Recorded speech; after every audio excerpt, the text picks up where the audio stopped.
It was quite possibly the rudest awakening in recorded history.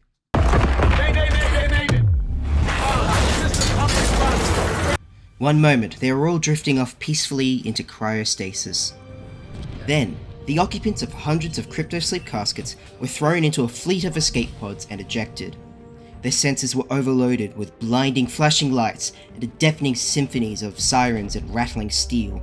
The delirious occupants were forced awake with an injection of stimulants, and they could only guess where they were programmed to land. That is, if they were lucky enough to make planetfall at all. Thankfully, the artificial intelligence of the frigate they slipped upon, the Cetacea, had used its last moments to program the escapees to all land in the same area, give or take a few hundred square kilometers. The Cetacea filled the atmosphere with a hail of scrap metal as it was torn apart by orbital bombardment. The escape pods that weren't shot down or abducted mid-flight by pirate tractor beams found themselves making for the southern continent of this mysterious planet. For now, we'll focus on 6 drop pods that against all odds managed to break through the onslaught and stick together during their descent. The thrusters of the pods did little to slow them down. They sputtered their last and the cluster of pods glided down a snowy mountainside. The leftmost escape pod had its underside torn off by the rocks poking above the snow. Down the pods fell until the snow thawed and turned to mud. The rocks became pointed trees. The snow from the mountains ran off and gathered into a cold swamp. These 6 escape pods splashed down dramatically, sending muddy water soaring in all directions. There was a thumping on the interior of the pod farthest into the water. A muscular man with a horseshoe beard tore the escape pod door open. He covered his eyes and peered outside groggily.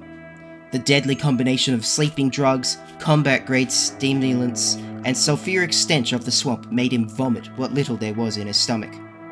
A drop pod on the shore had already opened up, and its occupant, a woman in her 30s, leant unsteadily against the pod's door.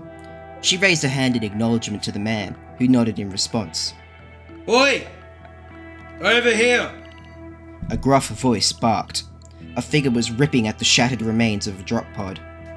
He'll drown if we don't untangle him.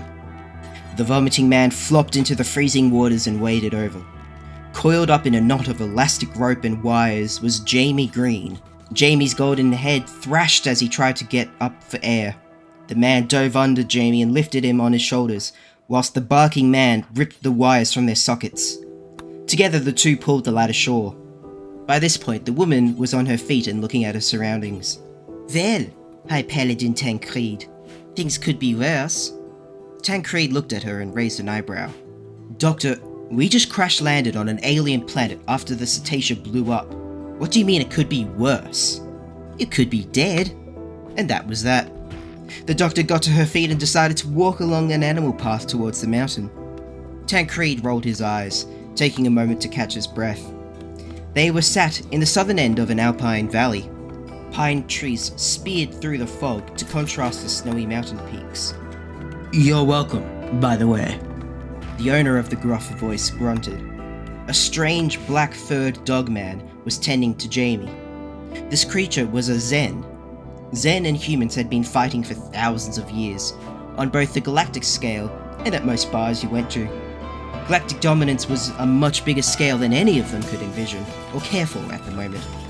What's more, this Zen was nothing more than a stranger to the other Crashlanders. What did you say your name was again? Fafnir, of the Foul Morgoth. Right. Tancred said this as if he was knowledgeable on the intricate workings of Zen clans. Well, Fafnir, let's make sure the doctor doesn't run off and get killed by some beast. What about him? Fafnir tore a strip from his shirt and tied it around Jamie's bleeding head and rolled him onto his side. Tancred slipped into the drop pod the doctor stumbled out of. He emerged with a crate of pre-packaged survival meals and a submachine gun. The paladin scrunched his face up at the Zen in disgust. I'm not carrying him! Fafnir let out a sigh as he watched Tancred hurry after Carla. Lifting Jamie into a fireman's carry, the Zen followed. Carla's walk had ended at a jagged black rock face in one corner of the valley. It's a good spot to set up here, I suppose.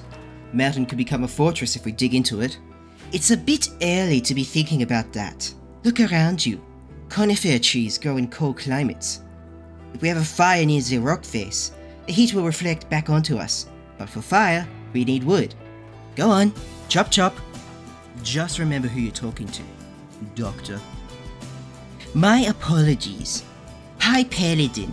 Could you please chop some wood so we have a shelter and fire? I'd rather not die of hypothermia. The two men who were conscious were designated to felling trees and cutting them into more manageable pieces. A ramshackle, belly-high wall was erected. Leafy branches and pieces of scrap metal made for the rooftop, secured on with slappings of mud. It was far from the marble temple of New Thebes where they had called home. The doctor, whilst she watched them, collected the goods that could be salvaged from the escape pods. It took some time, but they had a small pile of goods that hadn't been swallowed up by the swamp. A crate of mechanical components, some first aid kits, the MREs, and silver. It seemed as if the AI on the cetacea had loaded each drop pod with a weapon. The doctor had already taken a liking to a pump-action shotgun. Tancred already had his high-caliber submachine gun slung over his shoulder. A sword made of plasteel sat in a snug scabbard. An ancient Terran bolt-action rifle was leant up against the rock wall. This particular rifle pattern was once used in the time before combustion engines were commonplace, let alone humans exploring across the galaxy.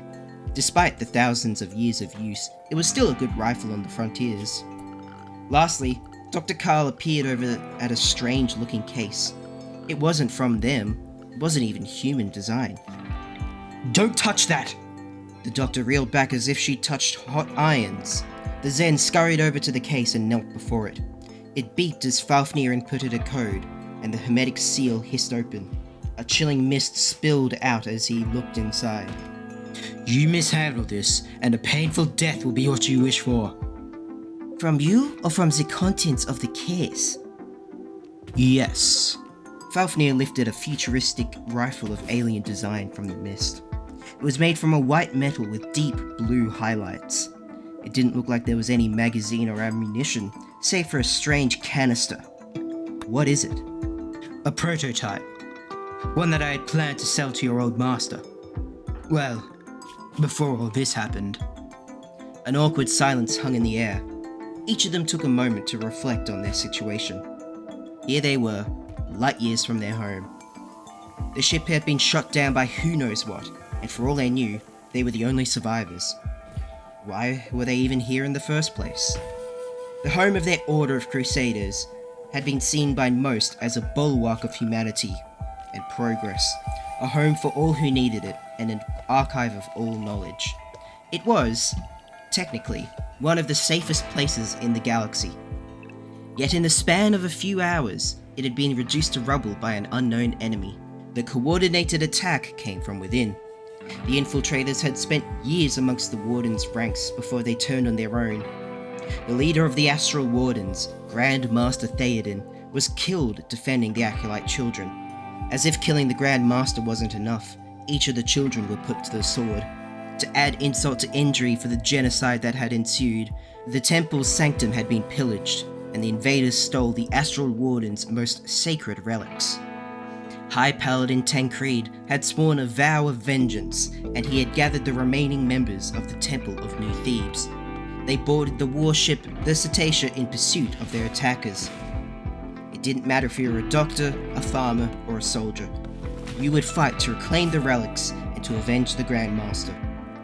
Once the crew had entered the crypto-slate caskets and slept, the next memories were waking up in the drop pods. Well, no sense sitting around. I need to run some tests. I have a cave and a box of scraps. This might take some time. Tancred decided he needed to clear his head. He stepped around the half-built wall of the lean-to. The High Paladin squelched through the mud to the remains of the drop pods. They were in various states of sinking down into the muck. He set about ripping the interior panels to get at the circuit boards inside. They had either been soaked, scorched, or a combination of the two. There were some basic tools nestled in the storage that he salvaged. A spade, a hatchet, a pick. Not much to go on at all, but anything was a blessing. Wading to the shore, he spied 2 more drop pods bobbing in the water. A German shepherd sat atop one, staring at Tancred. He paused, dumbfounded. What was a dog doing here? There had only been one dog brought aboard the Cetacea when they left New Thebes, and that was the previous Grand Master's warhound. There's no way that's...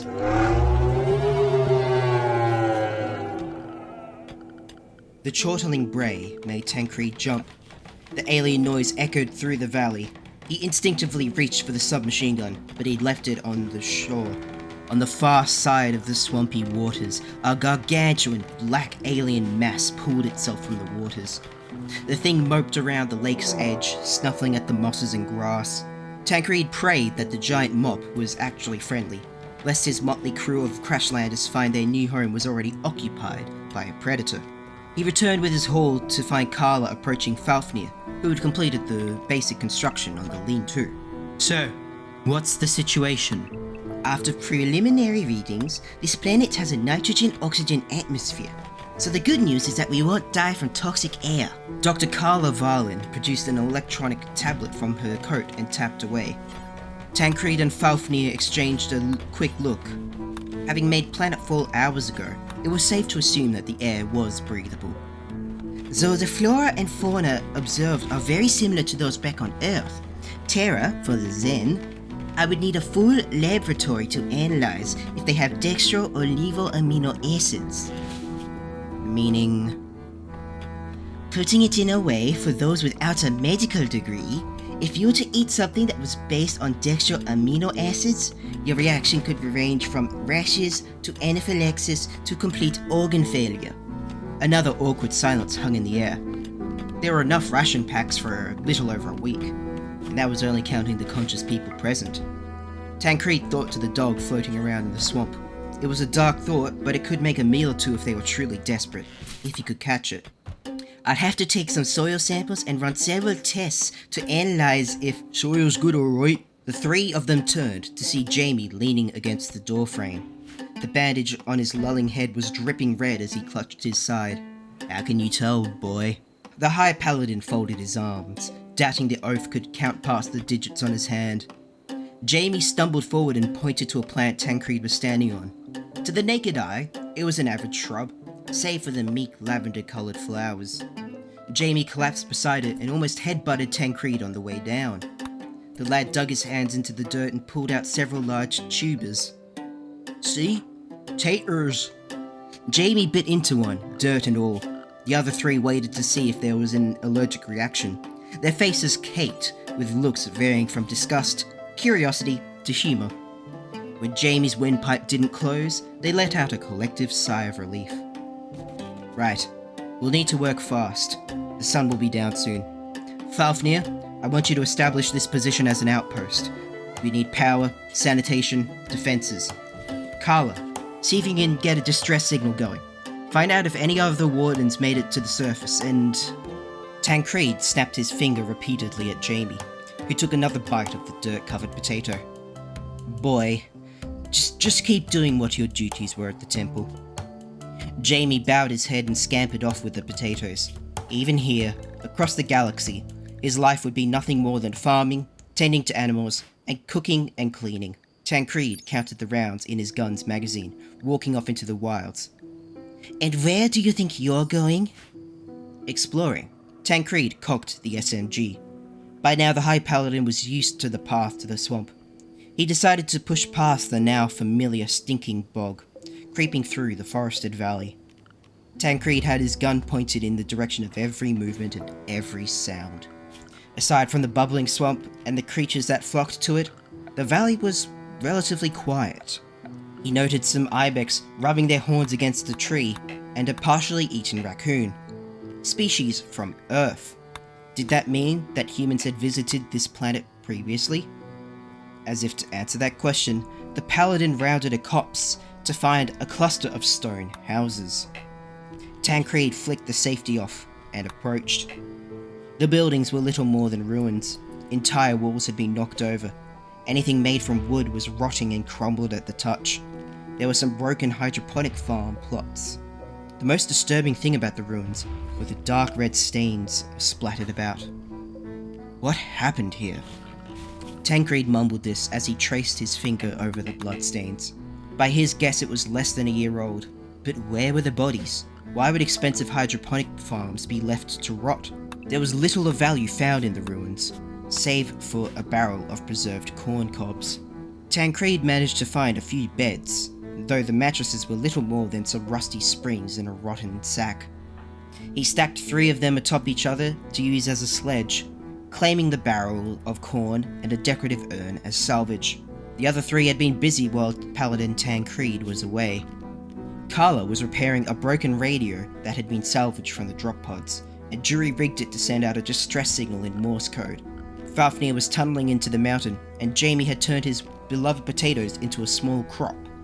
Have you been hunting furniture? No. This is evidence that there are, or at least were, other people on this planet. Who they are, and where they are now, I'm not sure. A heavy silence hung in the air. If people had tried to survive here before and failed, what chance did they have? Ah, hell, it's that thing! Tancred reached for his gun. Jamie's face lit up at the noise and he sprinted outside. Wait, boy. Don't! Enrique! The farmer leapt at the great black beast. I thought we lost you when the spaceship blew up! Enrique cooed, nuzzling into Jamie. For those who are not from the RimWorlds, Enrique was a bun dog. Imagine a hippopotamus with the head of a rabbit, with its upright ears and all. The creature was covered in a thick layer of shaggy black fur. Tancred and Carla looked almost dumbfounded at the sight. How can you tell this thing is yours? Enrique? I've had this one since he was a pup. We had loads of these critters back home. Where do you think your milk came from? Or the wool for your clothes? Well, we might as well make sure our new friend can't wander off. Fafnir lifted a pile of sticks over his shoulder and headed out past Jamie's new potato farm. The Zen spent the afternoon assembling a ramshackle pen to keep the buck safe from predators. Jamie was supposed to help with the assignment, but he spent much of the time trying to find what local plants Enrique would be happy eating. The doctor had done her best to reinforce the mattress padding by stuffing the inside with scrap cloth and dirt. At least now they wouldn't immediately be impaled by the rusty springs and become septic. Hopefully. The mountainside lean-to was fast becoming a cavern. Paladin Tancred had ordered that they were to dig into the mountain to form a defensive position against exterior threats. It was grueling and sweaty work that made the entire shelter choke with dust. When Tancred had finished the day's work, he found that his bed was already occupied. Get off! Tancred barked the order as he grabbed the snoring Jamie by his collar and threw him to the rock floor. I was just warming your bed for you, my lord. Honest. Jamie mumbled sadly as he shuffled off to find a warm patch of dirt. The outpost was starting to become respectable. They had dug their own latrine and a well. Luxury. For the moment, things were peaceful. The cave's expansion was growing, and the rocks were being cut into bricks. Local animals were few and far between, but their meat held the hunger away until Jamie's potato crop was ready. Dr. Varlin had even devised a rudimentary turbine generator that exploited the flow of the nearby river. The chilly nights made the furless humans look with envy towards Enrique's shaggy wool. Jamie was overprotective of his beloved bundog and didn't let anyone near him with a pair of scissors. His own cracked rib and concussion were well on the mend. Fafnir had even built Jamie his own bed with a pillow of stitched together animal hides. It made the farmer weep with joy. But this peace would not last. The morning's bird song was interrupted by a frantic barking. Tancred opened the shelter door to see his mysterious German shepherd dashing into the camp. Something had put the fear of God into this mutt. It scurried indoors and into the tunnel with its tail between its legs. Tancred flinched at the noise. A huge black bear hurtled towards the paladin. He moved fluidly into a defensive position. It was a well-practiced form he'd used countless times in his decades crusading against the insectoids. Tancred dropped to one knee and stabbed his sword into the soil by his side. and raised his gun. He took a sharp breath in, and his gun jammed. Tancred wrapped it and chambered the next round, trying to keep us calm as the near 300-kilogram behemoth bore down on him. Even the veteran's warrior's psyche was filled with terror. A flash of blonde moved past him. Jamie dashed around and pulled the sword from the ground. "I'll save you, my lord!" Jamie charged the bear. A farmer had never actually held a sword before, and it really showed. Each swing was sloppy, and they completely missed the mark. The bear almost had to put no effort into evading the swings of the sword. Jamie Green let out a terrified war cry and lunged forward. The bear somehow sidestepped the attack and bit into his exposed side. The farmer screamed out in agony. The bear's mouth closed around his side and crunched down on his ribs. The plasteel blade was thrown into the undergrowth as the bear thrashed the lad around like a rag doll. Tancred's gun was still jammed and he racked it again desperately. He smacked the side to try and free the locked spring. The bear tossed Jamie aside, its bloody, enraged face turned to face him.